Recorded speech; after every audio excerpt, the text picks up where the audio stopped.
Lorsque tu as la capacité de changer l'atmosphère de ta vie, même si le monde de ténèbres peut s'éteindre dans votre vie. C'est la raison laquelle David disait, tu nul ma tête et ma coupe déborde. Et lorsque l'Éternel le voit une personne, c'est à ce moment-là maintenant que ta coupe va déborder. Tu ne peux pas aller affronter Goliath si tu n'es pas encore roi. Vous savez, aujourd'hui les gens meurent parce que il n'est pas encore roi, mais il voulait affronter des combats qui est plus. Et c'est la raison pour laquelle vous voyez aujourd'hui, il y a beaucoup de hommes de Dieu, si vous vous souvenez bien, les hommes de Dieu meurent trop ces derniers temps. Pourquoi? Il y a certains hommes cherchent plutôt à se précipiter de faire des choses que Dieu ne l'a pas envoyé. Et on a besoin d'être roi pour épater notre génération. On a besoin d'être roi pour changer l'atmosphère de notre vie. On a besoin d'être roi pour que de portes s'ouvrent dans notre vie. Maintenant, lorsqu'on parle de roi, je définis la définition de roi, on dit qui a reçu l'onction en référence aux règles de l'Église qui qualifient une élection, une sélection sous angle de levation quasi spirituelle, presque de sainteté. Lorsqu'on parle de l'onction, c'est une personne que Dieu a oint devant les nations. Lorsqu'on parle de l'onction,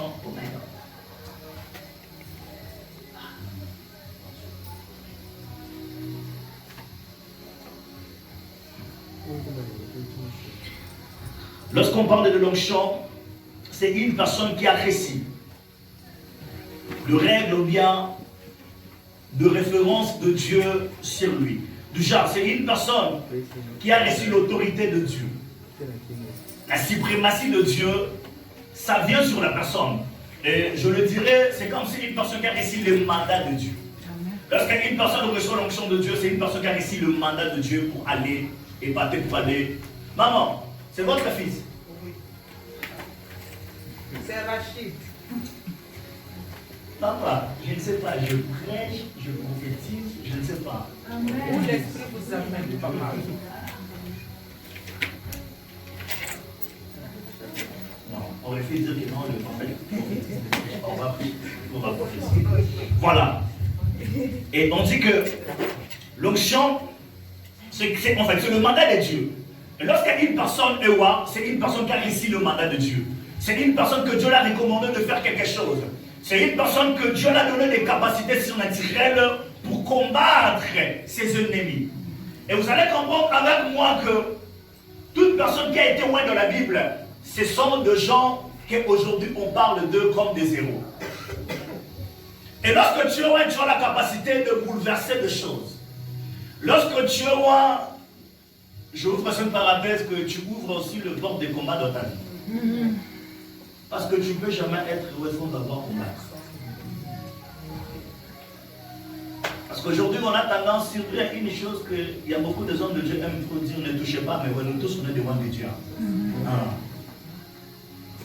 Même si je prêche là, même si la dame, nous tous, on est devant de Dieu.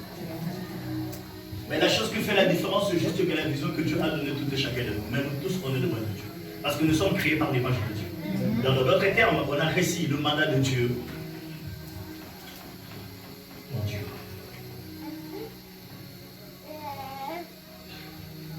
Voilà. On va lire notre texte de base et puis après je vais entrer dans mon message. Amen. L'esprit de l'Éternel me dérange trop. Papa, il y a une personne qui s'appelle Sylvie.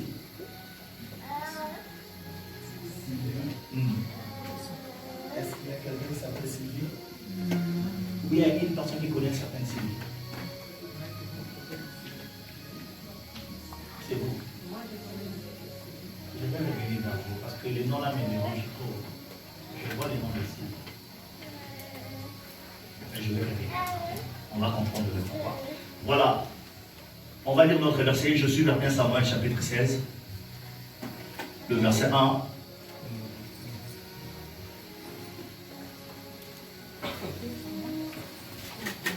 Je lis la parole de Dieu.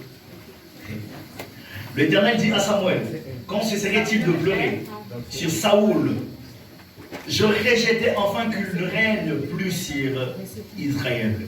Remplis ta corne d'huile et va, je t'enverrai chez Isaïe, le Bethlamique, car je vis parmi eux ses fils, c'est celui que je désirais pour roi. Samuel dit, comment irai-je? Saoul l'apprendra et il me tuera. Et l'Éternel dit, tu emmèneras avec toi une jeunesse et tu diras, je viens pour offrir un sacrifice à l'Éternel. Tu inviteras Isaïe au sacrifice, je te ferai connaître ce que tu dois faire et tu viendras pour moi, celui que je te dirai. Et Samuel fit ce que l'Éternel avait dit et il en alla à Bethléem. Les anciens de la ville accouriront effrayés au devant de lui et diront, ton arrivée annonce tel quelque chose heureux. Et il répondit, oui, je viens pour offrir un sacrifice à l'Éternel. Sanctifiez-vous et venez avec moi au sacrifice. Il fut aussi sacrifié et sanctifié plutôt Isaïe et ce fils. Et il invita au sacrifice. Lorsque il entra, il s'est dit, en voyant Eliab, certainement, le roi de l'Éternel est devant lui. Et l'Éternel dit à Samuel plutôt, ne prends pas garde à son apparence et à la hauteur de sa taille, car je le rejeté. Et l'Éternel ne considère pas ce que l'homme considère. L'homme regarde à ce qui frappe les yeux, mais l'Éternel regarde au cœur. Isaïe appela Abdias et le fit passer devant Samuel. Et Samuel dit, l'Éternel n'a pas non plus choisi celui-ci. Isaïe fit passer Shama, qui était son troisième fils. Et Samuel dit, l'Éternel n'a pas non plus choisi celui-ci. Isaïe fit passer ce 7 fils plutôt, et devant Samuel. Et Samuel dit, Isaïe, l'Éternel n'a choisi aucun d'eux. Puis Samuel dit à Isaïe, sont-ils-là tous des fils? Et il répondit, il reste encore le jeune, le plus jeune, mais il fait perdre le brebis. Alors Samuel dit à Isaïe, envoie-les, cherche car nous le placerons dans devant qu'il ne soit venu ici. Isaïe envoya et chercha, or il était blond avec de beaux yeux et une belle figure. Et l'Éternel dit à Samuel, lève-toi, ouvre-le, car c'est lui. Et Samuel prit la corde et l'ouera au milieu de ce frère. Et l'esprit de l'Éternel saisit David à partir de ce jour. Et dans la suite, Samuel s'éleva et s'en alla à Rama. Parole de Dieu. Et notre terme qu'on va parler où elle est, car c'est lui que je choisis. Et cette histoire, il nous parle d'un père qui s'appelle Isaïe. Isaïe avait ce fils, avait 8 fils. Et parmi les fils, il y avait des gens qui étaient grave costauds. Vous savez, je voulais simplement dire à une personne, ta taille là, ne fais pas de toi. Mais la chose que tu fais de toi maintenant, c'est la chose que tu veux. Parce qu'aujourd'hui, certaines personnes pensent que s'il est beau, il est costaud, il est un homme. Ou bien avoir 4, 5, 6 femmes, c'est un homme, non. Parce que si tu es un homme, il faut gérer une femme de depuis jusqu'à la fin de ta vie.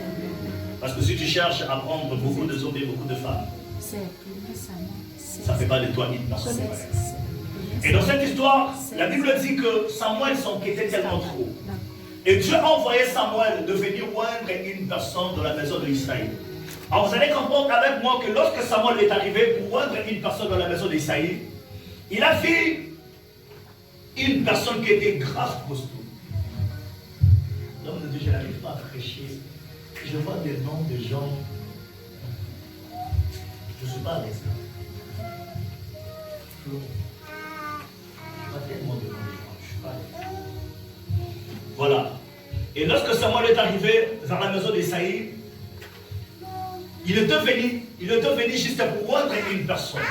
Alors la Bible dit que lorsque Samuel est arrivé vers la maison de Isaïe, Isaïe avait ses fils, il était au nombre de 8. Alors lorsque Samuel est arrivé vers la maison de Isaïe, Isaïe l'a présenté ses fils. Or, lorsque Samuel entrait dans la maison d'Isaïe, Isaïe appelait son fils. Et le premier fils d'Isaïe, lorsqu'il est arrivé, et Samuel, il a vu qu'il était costaud, il était beau, il était géant. Et Samuel a dit, c'est lui, la personne que Dieu m'a envoyée pour elle. Vous savez, il y a des fois, nous les hommes, on se trompe par l'apparence. Mais Dieu ne regarde pas l'apparence d'une personne. Mais Dieu regarde le cœur. Pourquoi Dieu regarde le cœur? Parce que Dieu connaît le cœur de tout et chacun de nous. Amen. La Bible dit clairement que vous ne recevez point parce que vous demandez mal. Pourquoi? Parce que certaines personnes, lorsqu'ils viennent devant la face de Dieu, ils viennent juste pour prier par intérêt. Du charme. Il sait qu'il est en train de passer dans le moments forts de la vie, mais il vient juste prier, Seigneur, je veux que tu me bénis, mais lorsque tu vas me bénir, le frère là qui m'avait insulté la fois dernière, il va sentir. Vous savez, il y a beaucoup de gens aujourd'hui qui sont en train de prier, de pleurer à Dieu. Mais Dieu ne déclenche même pas le ciel de leur vie. Pourquoi? À cause de leur cœur. Parce qu'on a tendance de voir, je l'ai toujours dit que si des costumes ou bien de vestes fait de nous des hommes de Dieu, mais des députés là voulaient être des hommes de Dieu puissants au monde. Parce qu'ils portent des costumes chaque jour dans les règles. C'est pas porter de costume ne fait pas de ton homme de Dieu, non. La chose qui fait de ton homme de Dieu, c'est la chose que tu as. Amen. Parce qu'aujourd'hui, on a tendance que si tu portes votre costume, tu sais que moi, là, vraiment, je devrais, mais ça, c'est rien. Tout ça, ce sont juste des choses qui sont en Christ. Mais la chose qui va faire la différence entre vous, avec ta costume, c'est la chose que tu portes. Amen. Or, le prophète, lorsqu'il a vu le premier fils d'Isaïe, le prophète pensait que c'était lui la personne que Dieu avait choisie. Mais or, vous allez comprendre que Dieu n'avait pas choisi une personne par apparence. De l'autre terme, le prophète voulait se tromper par l'apparence qui se présentait devant lui. Mais or, Dieu n'avait pas regardé l'apparence de frère bien de l'enfant d'Isaïe. Et lorsqu'il voulait prendre l'huile pour mettre sur la tête d'Isaïe, et Dieu a dit non. Vous savez, je prie ce soir. Amen. Si la bénédiction, elle était destinée à vous, que ça soit qui a vous. Même si on présente des gens devant vous, qui sont plus beaux, qui sont costauds, très bien habillés, mais que ta bénédiction te localise là où vous êtes. Amen. Parce qu'il y a certaines personnes, la bénédiction ne peut jamais t'échapper.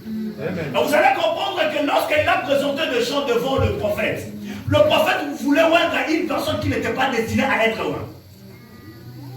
À cause de l'apparence. Et lorsqu'il voulait renverser l'huile sur sa tête, Dieu a dit non. Parce que toi, tu as regardé les choses qui t'ont plu dans les yeux. Mais Dieu ne regarde pas les choses qui pleurent les yeux des gens. Vous savez, on a tendance de souvent dire que l'apparence est souvent trompeuse. Exactement l'apparence. Amen. Amen. Je connais un homme de Dieu, s'il entre à la porte, vous allez dire que lui, il est saint. Si vous regardez son figure, il parle doux, il parle lent. Mais si je vous dis que des choses qu'il fait, vous n'aimez pas.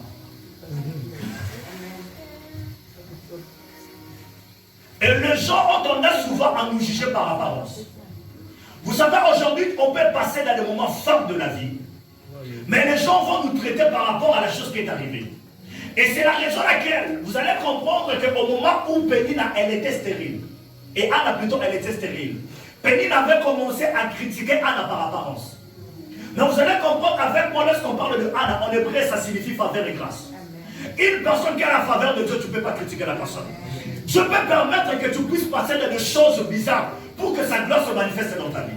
Même si les gens peuvent te critiquer, même si les gens parlent des choses de ta vie, mais vu que tu as la faveur de Dieu, même si on présente les gens qui ont des cerveaux plus que toi, si la chose, elle était destinée à vous, elle est toujours à vous. Amen.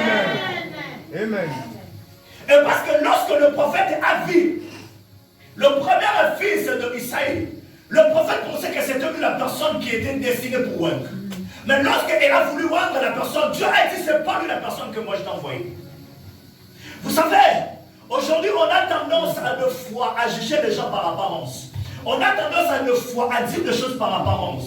Moi je connais un homme, c'est un prophète. Il y avait un frère qui était venu, il était tellement fatigué. Il était assis, tellement fatigué. Le prophète a commencé à dire, frère, je suis en train de voir que tu parles des moments forts de la vie. Et tu es en train de galérer, tu es en train de travailler. Il était un fils de ministre. Et quand le prophète a dit, confirme-moi, il s'est levé. Il a fait comme ça. Il marchait avec 12 gardes des corps à l'église. Il a dit, papa, vous voyez tout ça, ce sont les gardes des corps. Je suis le fils de ministre. Et comment tu peux dire que moi je suis en train de chercher du travail? Déjà je viens du travail. Je suis tellement fatigué. Et c'est la raison pour laquelle tu m'as vu être comme ça. Et le prophète a dit non, je ne parlais pas de vous papa, c'est lui qui vous parlait. Le prophète s'est trompé par l'apparence de la personne. Aujourd'hui on a tendance à, des fois, à juger des gens par apparence. Vous savez, je suis en train de parler avec un homme. La dame m'a dit, il y avait un pasteur qui était venu dans sa maison.